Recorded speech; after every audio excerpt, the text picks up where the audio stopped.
Bonsoir et bienvenue à cette nouvelle édition de Questions égyptiennes. Aujourd'hui, nous allons consacrer nos questions égyptiennes à la cause palestinienne, aux efforts déployés par l'Égypte pour relancer le processus de paix, étant donné que la cause palestinienne est une des priorités primordiales de l'Égypte. Des efforts ont été lancés récemment. Un appel a été lancé par le chef de l'État pour la relance du processus de paix. Une délégation du gouvernement de Hamas était venue au Caire récemment dans une tentative de parvenir à un règlement, mais Netanyahou avait catégoriquement refusé les efforts ou les initiatives entreprises par la France. Nous avons beaucoup de questions à poser et nous avons le plaisir d'avoir avec nous en ligne à partir de la France Dr Saïd Zulfaqar, analyste politique. Dr Saïd Zulfaqar, bienvenue avec nous. Merci, bonsoir. Bonsoir. Dr Saïd Zulfaqar, comme vous le savez, la cause palestinienne et le processus de paix constituent l'un des piliers importants de la politique étrangère égyptienne, une des priorités. Et cependant, il y a plusieurs entraves. Il y a eu plusieurs entraves récemment. Tout d'abord, à votre avis, pourquoi est-ce que Israël a rejeté l'initiative française ? Vous savez, c'est très clair. La politique israélienne du gouvernement actuel, de Netanyahou, qui est le gouvernement le plus à droite dans toute son histoire, est de ne pas justement donner l'indépendance à la Palestine. Le but principal de ce gouvernement est de continuer à coloniser les terres qu'on appelle la Cisjordanie, la coloniser à tel point que la possibilité de deux États sera impossible. Donc ils n'ont aucune intention d'accepter les avances de la France, ni même de l'Amérique avant ça, pas plus de l'Égypte actuellement. Donc le fait qu'ils ont reçu la proposition égyptienne d'une manière plutôt acceptable, c'est uniquement pour refuser celle de la France. Or celle de la France n'est pas une proposition tout à fait unique, c'est l'Amérique qui a poussé la France à le faire, parce que l'Amérique, en ce moment, est impliquée dans ces élections, elle n'a pas le temps de s'occuper de la Palestine, elle a eu des camouflets répétés de Netanyahou envers Obama, ils ne peuvent pas se supporter ni l'un ni l'autre. Moi, je soupçonne que c'est le ministre des Affaires étrangères, Kerry, qui a demandé à la France de faire cette proposition. Mais malheureusement, l'Égypte, elle ne peut rien faire dans l'histoire. L'Égypte est partie prenante dans ce conflit. Le premier devoir de l'Égypte est justement de créer une unité dans le camp palestinien, d'obliger les deux parties à s'unir. Parce que ce n'est pas la peine de proposer une négociation quand vous avez deux gouvernements en Palestine. Et deux gouvernements qui ne gouvernent rien en plus. Tout à fait. Docteur Saïd Docteur Saïd Zulfaqar, en fait, c'est le plus grand enjeu ici, c'est le fait d'avoir une discorde semée entre le front palestinien en question. Donc, à votre avis, est-ce que ça sert à quelque chose, le fait d'avoir des initiatives lancées par différents pays, alors que le corps palestinien a des fentes ? Vous avez raison de poser cette question, parce qu'à mon avis, il faut absolument que les Palestiniens soient unis avant de faire quelque proposition que ce soit. Parce qu'Israël, elle a tout intérêt à ce que cette division entre les Palestiniens persiste. Et pour elle, ça serait qu'elle n'a personne, elle n'a pas de négociateur en face d'elle. Elle a, si vous voulez, uniquement Abbas, mais Abbas ne représente plus rien. Si vous avez des élections actuellement, il serait balayé parce qu'il est tout à fait déconsidéré par la population palestinienne. Il faut absolument que le rôle de l'Égypte se concentre sur l'unification du camp palestinien en une seule délégation, en un seul gouvernement. Il ne faut pas que l'Égypte soit médiatrice entre les Palestiniens et Israël, parce qu'Israël n'utilisera ça que pour retarder tout processus de paix. Alors Israël a tout intérêt à retarder. Elle est en train de manger de s'accaparer petit à petit le territoire palestinien en mettant ses colons un peu partout, ce qui fait que bientôt, ça sera totalement impossible d'avoir deux États. On devra se concentrer sur un seul État, mais un seul État démocratique et pas un État raciste. Parce qu'actuellement, la politique israélienne est une politique raciste de créer des bantoustans, enfin des réserves, comme on a fait avec les peaux rouges en Amérique, des petites réserves, où on mettrait la population palestinienne et qu'autour d'eux, toutes les terres seraient occupées par des juifs. C'est ça leur but. Docteur Zulfaqar, à votre avis, est-ce que les Palestiniens avaient tort de ne pas accepter de cohabiter pacifiquement avec les Palestiniens et d'accepter de partager Jérusalem? Mais les Palestiniens l'ont toujours dit. Eux sont prêts les Palestiniens sont prêts à partager Jérusalem. C'est Israël qui ne veut pas. Les Palestiniens sont tout à fait d'accord d'avoir Jérusalem-Est comme leur capitale. Ils le disent toujours dans toutes leurs déclarations, que ce soit les déclarations du Hamas ou les déclarations de Fatah, c'est d'avoir leur capitale dans Jérusalem-Est. Et ils sont prêts à la partager. Comment pouvez-vous définir le rôle de l'Égypte? Est-ce uniquement le rôle de médiateur ou est-ce que l'Égypte pourrait vraiment avoir un poids particulier dans cette relance? Non, l'Égypte ne peut pas être un médiateur. L'Égypte a été attaquée par Israël plusieurs fois. Israël n'est pas notre ami. Nous avons signé un accord de paix avec eux, mais c'est une paix très froide. Or, Israël a toujours l'œil sur le Sinaï. Ils vont prétendre que Moïse vivait dans le Sinaï, etc., et que le Sinaï, ils voudraient bien reprendre le Sinaï. N'oublions pas que la ville d'Elat, c'était un village égyptien qu'ils ont fait en 1947-48. Donc Israël n'est pas notre ami et nous ne sommes pas là pour être des médiateurs. Nous devons renforcer le camp palestinien et nous concentrer sur les gens sur les Palestiniens et les unifier. Alors si vous voulez avoir un médiateur, il n'y a que les Nations Unies qui peuvent médier dans cette histoire. Il faut un médiateur neutre. Or la France n'est pas vraiment neutre, pas plus l'Amérique qui est l'avocat des Israéliens. Donc l'Égypte devrait être l'avocat des Palestiniens et avoir comme médiateur les Nations Unies. Et à votre avis, est-ce que les Nations Unies sont capables de régler cette cause qui perdure depuis des décennies? Non, écoutez, vous savez, pour résoudre une cause, il faut que les deux parties veuillent la résoudre. Or, vous avez Israël qui est tellement puissant, qui domine la politique américaine, elle n'a aucun intérêt à faire des compromis. Elle est puissante militairement, elle est puissante internationalement, et malheureusement, depuis la fin de la guerre froide, depuis 1989-90, les Nations Unies qui étaient vraiment indépendants, plus ou moins indépendants, parce qu'ils vivaient dans cette guerre froide, actuellement c'est l'Amérique qui domine tout, et l'Amérique elle-même n'a pas intérêt à résoudre le problème palestinien, parce que les sionistes dominent la politique étrangère américaine, ce qui fait que l'Amérique, qui prétend être un médiateur, est en fait l'avocat d'Israël, par le fait que le lobby sioniste, le lobby juif américain, est tellement puissant que c'est lui qui choisit les membres du Parlement américain, en finançant leur campagne. Toutes les campagnes électorales sont financées principalement par de l'argent de la communauté juive américaine. Et ceux qui ont l'argent, les riches parmi eux, sont tous d'extrême droite pro-Likoud, pro-extrémistes, pour Netanyahou. Ce qui fait que dans la situation actuelle, nous devons nous concentrer à unifier nos rangs et ne pas prétendre être des modérateurs ou être faire des propositions de résoudre, parce qu'en face de vous, vous avez un gouvernement israélien qui ne veut pas résoudre. Il veut rester sur place et s'agrandir et s'affermir et s'étendre. Vous savez, vous n'avez qu'à entendre le chef d'état-major de l'armée israélienne hier ou avant-hier à la conférence des Herzliya. Il a dit qu'Israël a tout intérêt à ce que Daesh ne soit pas battu en Syrie, que Daesh doit continuer, parce qu'il fait le travail qu'Israël veut, détruire petit à petit tous les pays arabes. Effectivement. Le commandant-chef de l'armée israélienne a fait cette déclaration. Le chef des services secrets Halevi a dit la même chose, que Daesh ne doit pas être détruit. Où est-ce qu'il a fait ces affirmations?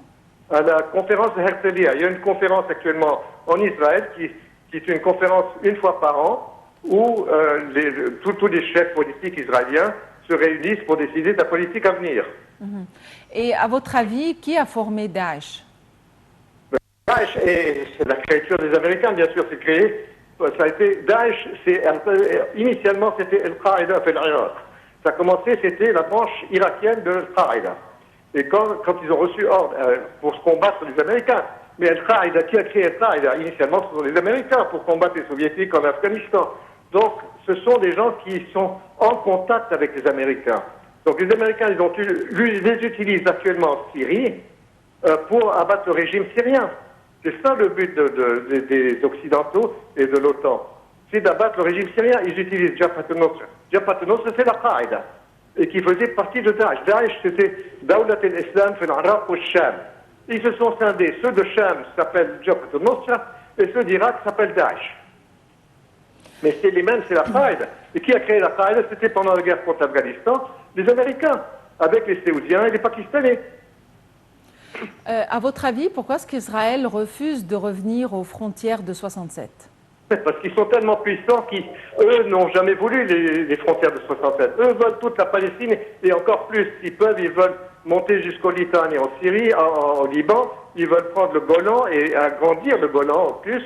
Ils ne veulent pas rendre. Ils ont rendu le Sinaï pour diviser les Arabes. Le but, ce n'était pas tellement de faire plaisir à l'Égypte, c'était de diviser les Arabes. Et le président Sadat a préféré la division du front arabe contre Israël pour récupérer le Sinaï. Et ça a été malheureux parce que le résultat, nous l'avons maintenant. Israël n'a aucun intérêt de rendre ni la Cisjordanie, et elle convoite d'autres territoires encore. Ceux du sud de la Syrie, ceux du sud du Liban, et peut-être même la Jordanie, qui considère comme faisant partie de d'Eretz Israël. L'Égypte avait accueilli récemment une délégation du gouvernement de Hamas, alors que pour nous, Hamas était l'allié des frères musulmans et il y a quand même des réticences vis-à-vis de Hamas. Comment voyez-vous un petit peu ce paradoxe, si on peut l'appeler?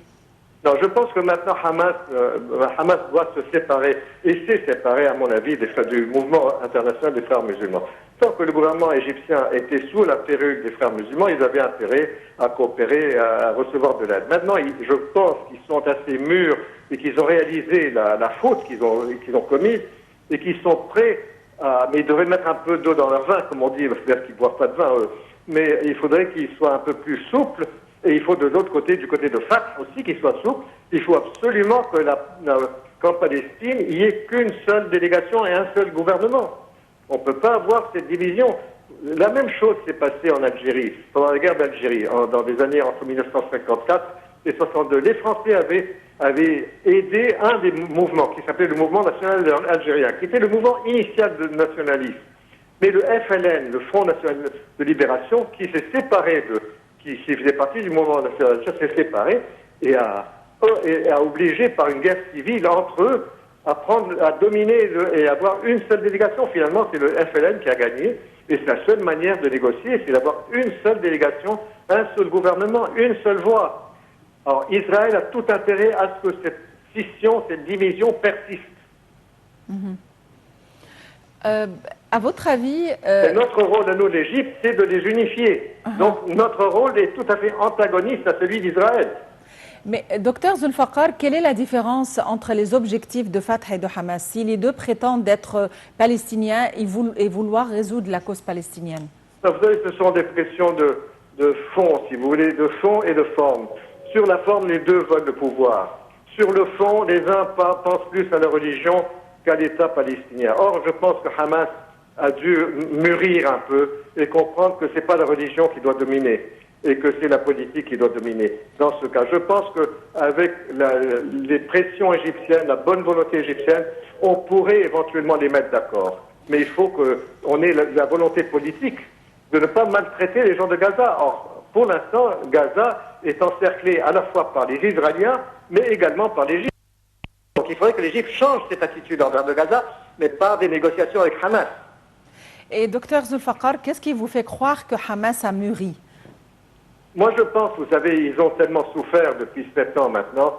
Je pense qu'il y a parmi eux certainement des gens qui sont mûrs. Je pense que Ismaël Haniyeh est un homme qui n'est pas aussi extrémiste qu'on le pense. Et je pense qu'il serait Zahar non plus. Vous avez des gens avec qui on peut parler. Il faut absolument qu'ils se séparent des frères musulmans. Et je pense que c'est probablement fait. Mais vous avez les Turcs qui sont derrière aussi, qui essaient de mettre leur grain de sel dans l'histoire, en prétendant qu'eux peuvent résoudre le problème. Alors que les Turcs sont maintenant se sont alliés de nouveau avec Israël. Donc il n'y a que l'Égypte qui peut les mettre ensemble. Est-ce une question de maturité ou une question de pouvoir, étant donné que les frères musulmans ont disparu du pouvoir en Égypte, ont été brisés? Oui, vous savez maintenant qu'ils sont brisés, ils ne sont plus là. Enfin, ils sont là, si vous voulez, mais ils sont plus officiellement en place. Et je pense que les gens de Hamas ont réalisé ceci. Je suis sûr qu'ils ont dû réaliser que c'était pas le bon cheval qu'il fallait appuyer. Et je pense que du côté égyptien, on devrait nous concentrer dans des négociations avec eux pour unir le camp palestinien. C'est ça que nous ne sommes pas des modérateurs, nous ne sommes pas des négociateurs non plus. Il faut que les uns et les autres négocient entre eux, mais qu'il y ait un modérateur qui soit vraiment neutre. Or, ni les Américains, les Français non plus, je ne pense pas qu'ils soient neutres. Vous savez, c'est un gouvernement très pro-israélien que nous avons en France ici. L'actuel gouvernement est extrêmement pro-israélien. Mais il voit que l'intérêt d'Israël à long terme est en train de s'estomper, que éventuellement Israël cessera d'exister à la longue, je parle à long terme, s'il se concentre, s'il continue dans une voie raciste, de racisme et d'être séparé du monde, de l'environnement politique autour d'eux, de l'environnement géographique, ce sera uniquement ce qu'elle a été dès le départ, une tête de pont de l'impérialisme occidental. C'est pour cela qu'Israël a été créé, pour être leur plateforme, comme on dirait en anglais, on dit un battleship. C'est un porte-avions terrestre qui permet aux Américains de pouvoir utiliser Israël comme base pour dominer le Golfe et le pétrole. C'était ça le but. Mais maintenant, le pétrole a moins d'importance qu'avant. L'Amérique est en train de se concentrer de plus en plus sur l'Extrême-Orient. Donc Israël perd, si vous voulez, cette position stratégique qu'elle a aux yeux des Occidentaux. Et à la longue, si elle persiste à être un État purement raciste pour les Juifs, et que leur but, en fait, le vrai but, c'est l'expulsion des Palestiniens qui restent en Cisjordanie, de les expulser vers la Jordanie et ailleurs. C'est ça leur vrai but. Or, je pense qu'à la longue, vous savez, en regardant d'ici 40, 50 ans, ce type de régime ne peut pas perdurer quand vous êtes entouré d'ennemis, et d'ennemis qui maintenant ont des armes et qui ont le pétrole et qui peuvent, éventuellement, si jamais ils s'unissent un jour, ils pourraient éradiquer Israël. Mais pour l'instant, Israël est tellement astucieuse que jamais les pays arabes n'ont été aussi divisés qu'aujourd'hui. Jamais ils se sont entretués entre eux qu'aujourd'hui. Et tout ça fait partie de la stratégie israélienne d'avoir encouragé les isanies ethniques, religieuses, linguistiques entre les peuples, entre les gens. Ça faisait partie de la politique israélienne, tout ça. Elle a réussi, hélas. À votre avis, est-ce que c'est l'Égypte actuellement qui est la seule disposée à faire face à ce fléau, ou est-ce que le restant des pays arabes doit coopérer avec l'Égypte ou peut coopérer? Non, je pense que l'Égypte est à la meilleure position pour le faire. Premièrement, elle est partie prenante dans ce conflit. Nous avons participé. C'est nous qui avons perdu le plus d'hommes dans ces guerres, les 4-5 guerres qu'on a eues avec Israël. On a perdu à peu près 60 000 hommes, beaucoup plus que les autres pays. Nous avons beaucoup plus intérêt à être les unificateurs entre Palestiniens.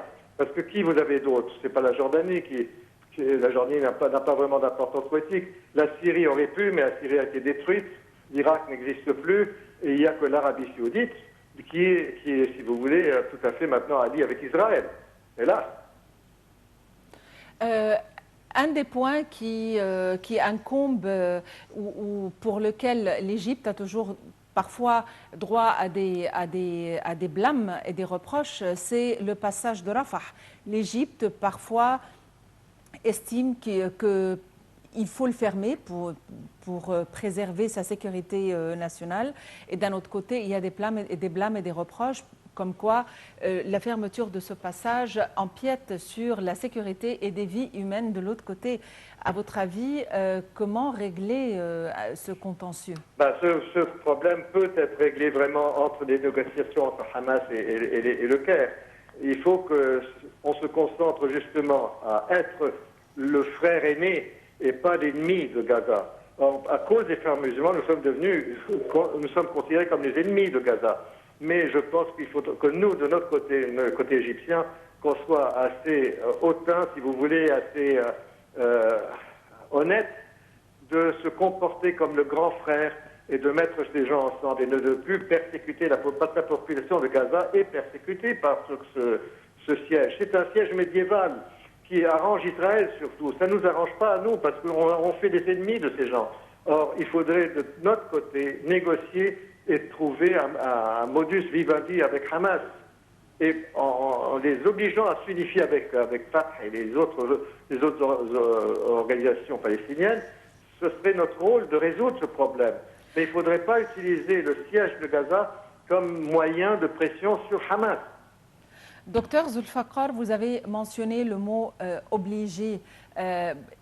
Dans quelle mesure pouvons-nous obliger les Palestiniens à s'unir ou à exécuter cette union entre Hamas et Fatah?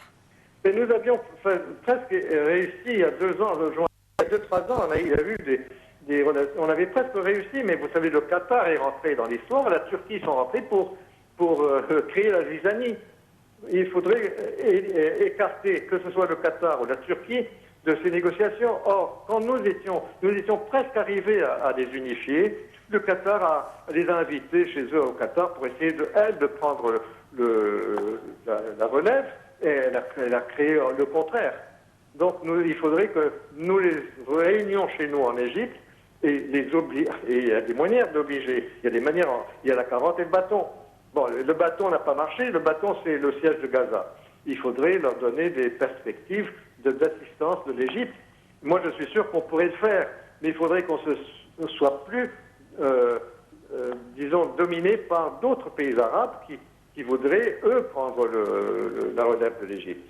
Alors l'Égypte est le pays le plus important. Malheureusement, financièrement, il n'est pas en état, mais c'est le pays le plus important du monde arabe. Presque 100 millions d'habitants, des élites éduquées plus que dans les autres pays. Mais malheureusement, notre problème fondamental, c'est l'économie, qui est en très mauvais état. Et je ne sais pas comment faire, mais nous avons les diplomates qui sont compétents, qui peuvent résoudre ce problème.